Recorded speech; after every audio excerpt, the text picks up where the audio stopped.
hari ini, umat Islam harus secara serius mengangkat persoalan-persoalan yang senyatanya berdampak kepada kesehariannya. Pendidikan, lapangan pekerjaan, kesehatan, infrastruktur itu penting, tapi infrastrukturnya bukan hanya infrastruktur besar. Air bersih, air bersih mendasar sekali. Jadi saya membayangkan ke depan, kalau fokus kita juga memberikan keseriusan bahwa proses politik itu bukan hanya untuk mendapatkan kekuasaan, tapi proses politik itu adalah untuk menggunakan kekuasaan bagi kemaslahatan seluruh bangsa. Di situ proses politik itu. Sehingga ketika umat Islam berpolitik untuk menghasilkan sesuatu, untuk mendapatkan perubahan. Lihat apa yang terjadi di Turki. Fenomena di Turki. Kenapa orang seperti Presiden Erdogan disegani, diikuti, meskipun belum tentu secara ideologi setuju dengan Erdogan. Tapi ketika ditanya, Anda mau pilih, saya pilih dia saja. Saya tidak cocok. Kelompok sekuler Turki itu belum tentu nyaman dengan kepemimpinan dia. Tetapi dia sebagai pemimpin yang membawa aspirasi umat Islam, dalam kata santri lah kalau bahasa kita di sini, kaum santrinya di sana, dia berhasil membereskan persoalan-persoalan mendasar. Nah, ini tadi bisa seperti sampaikan sebelumnya, ini akan membuat umat Islam merasa keterlibatan dalam proses politik ini memberikan hasil, dan bahwa kehadiran umat Islam di dalam politik itu tidak menjadi semata-mata rebutan kekuasaan. Kalau rebutan kekuasaan yang diceritakan oleh Bung Fadlizon, kalau rebutan kekuasaan, maka saat itu ngotot Ki Bagus Hadikusumo tidak akan berubah, tidak akan. Kenapa? Tapi mereka sadar bahwa ini bukan semata-mata secara simbolik. Secara simbolik itu hadir Islam dengan 7 kata di dalam Piagam Jakarta, dan kita perlu garis bawahi bahwa sila yang menjadi sila pertama kita yang tadi disebut ini mencerminkan sebuah spirit tauhid yang barangkali sulit cari negara demokrasi manapun yang tidak berdasar agama dengan spirit tauhid seperti kita. Nggak ada. Tauhid itu hadir, dan ini tidak muncul di tempat lain. Ketuhanan yang Maha Esa itu jelas, kata Esa itu.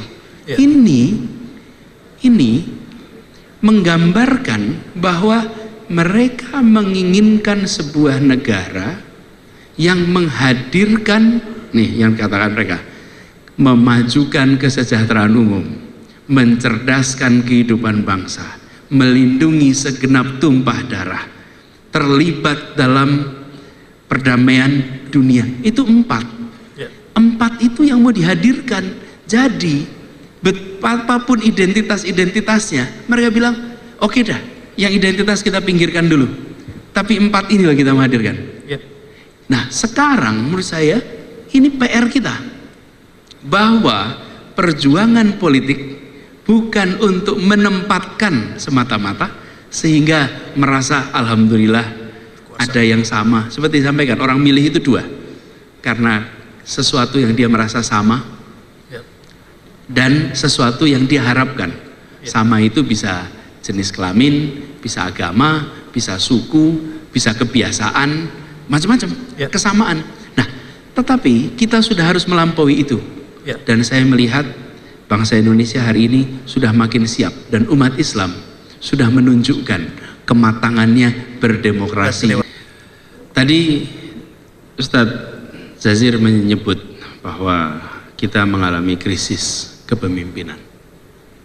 Kemudian Pak Anwar Abbas menyebut soal keadilan ekonomi. Tadi Ustadz Tony menggarisbawahi soal kiblatnya harus sama, ya. Saya ingin komentari 3 ini langsung dalam sebuah jawaban. Gini. Sambil konsep ke depan yang mudah dipahami umat. Kameranya ada banyak insya Allah ya. Bisa lihat sana sini. Gini, Ustaz Jazir, rasanya kita tidak krisis kepemimpinan. Banyak pemimpin.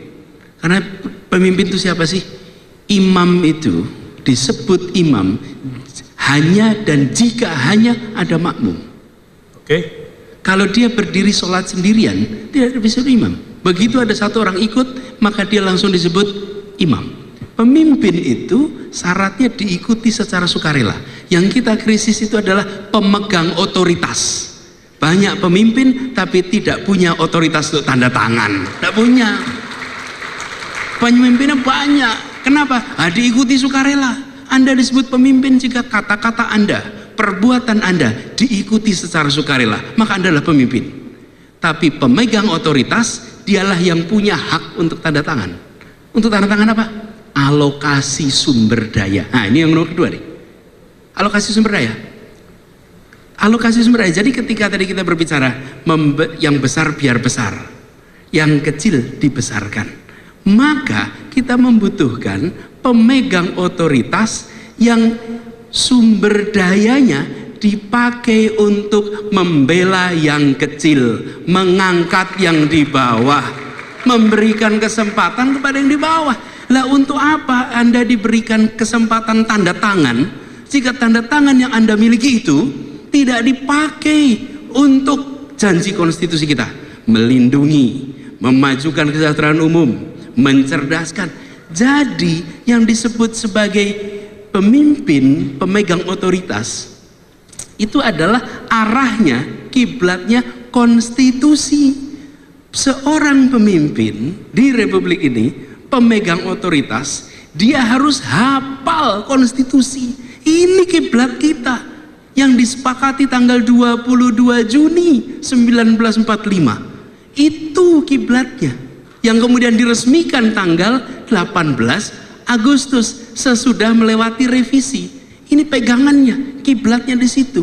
Karenanya yang dibutuhkan hari ini adalah mereka yang serius ketika pegang otoritas, membela yang di bawah. Dan kita bicara Indonesia yang luar biasa kaya. Saya sering dibilang, Ustaz Bahasa Nasir, Indonesia itu keunggulannya karena bineka. Saya bilang bineka di Indonesia ini bukan barang aneh. Keunikan kita itu bukan pada kebinekaannya saja. Tiongkok bineka, Afghanistan bineka, India bineka. Perbedaan kita dibandingkan yang lainnya adalah di sini ada kebinekaan, tapi di sini pula ada persatuan. Itu keunikan kita, persatuannya, bersatunya. Kalau banyaknya keragaman, banyak tempat lain, tapi tidak bersatu. Nah, dulu persatuan itu dibangun dengan kesamaan cita-cita. Tadi disampaikan oleh Bung Fadrizon, kesamaan cita-cita, imagine society. Hari ini persatuan itu dibangun dengan kesetaraan kesempatan di semua bidang, utamanya di ekonomi. Kesetaraan, karena itu ketimpangan dibereskan. Ingin mempertahankan persatuan Indonesia, maka bereskan ketimpangan. Tidak mungkin membangun persatuan, menjaga persatuan dalam ketimpangan. Karena itu pemegang otoritas hari ini dan ke depan adalah pemegang otoritas yang membereskan ketimpangan menggunakan tanda tangan yang dititipkan kepada tangannya. Disitulah pemimpinan dibutuhkan untuk Indonesia ke depan.